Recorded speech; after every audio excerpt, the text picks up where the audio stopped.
মহিলার বিরুদ্ধে মানহানির মামলা করলেন মূলত কোন পরিপ্রেক্ষিতে এবং কি করলেন? দেখুন, একজন বিধায়ক, আমরা একজন বিধায়ক, আমরা ল মেকার, আমরা আইনকে মান্যতা দিয়ে চলি। আমাদের এমন কোনো মন্তব্য হয়ে যাবে না যেটা জনমানুষের বিশৃঙ্খলা তৈরি হবে, যে মন্তব্যের দ্বারাই মানুষকে মানুষ পিটিয়েও মেরে দিতে পারে। কারণ বিজেপির কাছ থেকে 30 কোটি টাকা নিয়েছে মানে ভয়ঙ্কর অপরাধ করা হবে। তো উনি এরকম ভাবে বলে ছড়াচ্ছেন। আমি এই পরিবর্তে তাকে তো বলতে পারি না এরকম ভাবে 1998 সালে তোমার দিদি কার কার কার কাছ থেকে সিম্বল নিয়ে লড়াই করেছে, হ্যান করেছে, এই কথা বলে আমি জবাব দেওয়ার প্রয়োজন বোধ করি না। আমার নামে মিথ্যাচার হয়েছে, আমাদের পার্টির নামে মিথ্যাচার হয়েছে, সুতরাং সেই মিথ্যাচারের জবাব আমি আইনের মাধ্যমে দেব।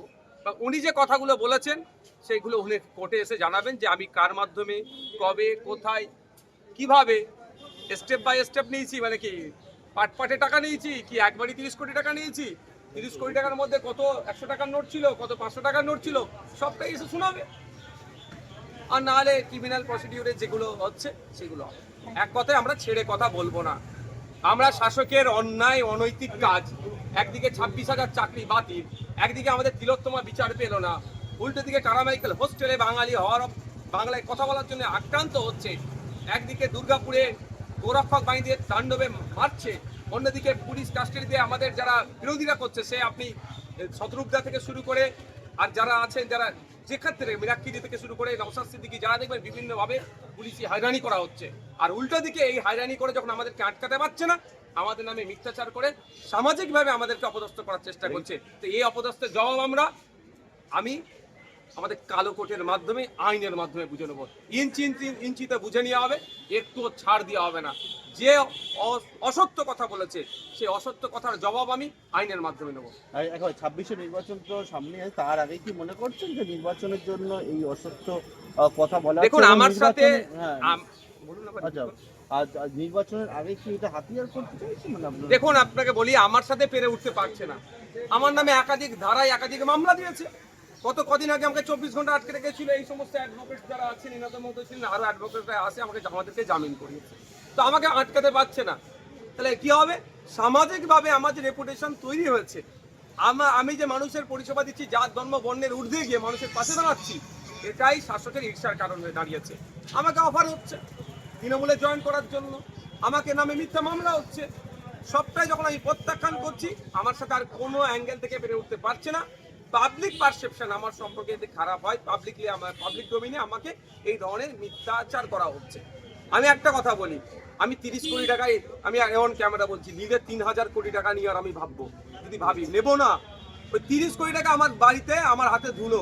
আমার বাড়িতে প্রত্যেক বছর 1 কোটি টাকা শুধু কাঠ পুড়াই আমরা, কাঠ রান্নার জন্য। কোন ক্যামেরা বলছি, 1 কোটি টাকার কাঠ লাগে আমাদের বাড়িতে, যে ভক্তবিন্দুরা আসে তাদের খাওয়ানোর জন্য। 30 কোটি টাকায় নওশাদ হাত দেবে?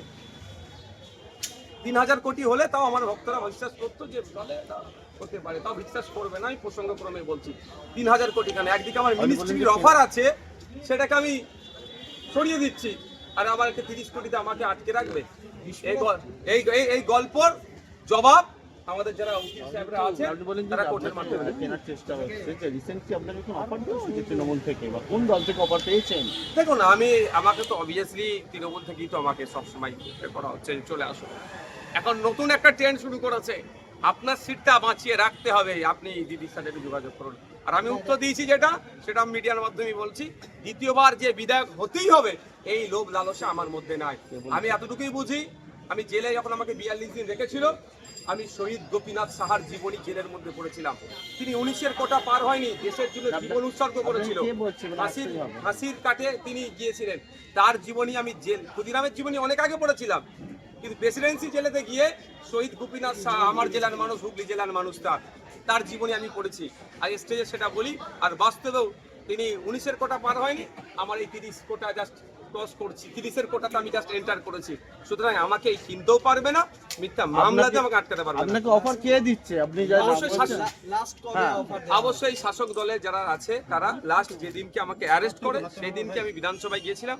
আমি নামটা পাবলিকলি এখন ডিসক্লোজ করবো না, সেদিনকে আমি বিধানসভায় গিয়েছিলাম, আমার স্ট্যান্ডিং কমিটির একটা মিটিং ছিল, সেই সময় আমাকে শাসক দলের এমএলএ দ্বারা বোঝানো বলবেন বা অফার বলবেন বা ভয় দেখানো সবটাই হচ্ছে, কিন্তু পুরোটাকে আমি পাত্তা দিচ্ছি না। মানে বিধানসভার অন্দরে হ্যাঁ, বিধানসভার ক্ষেত্রে রসদ আরো কয়েকটা আচ্ছা,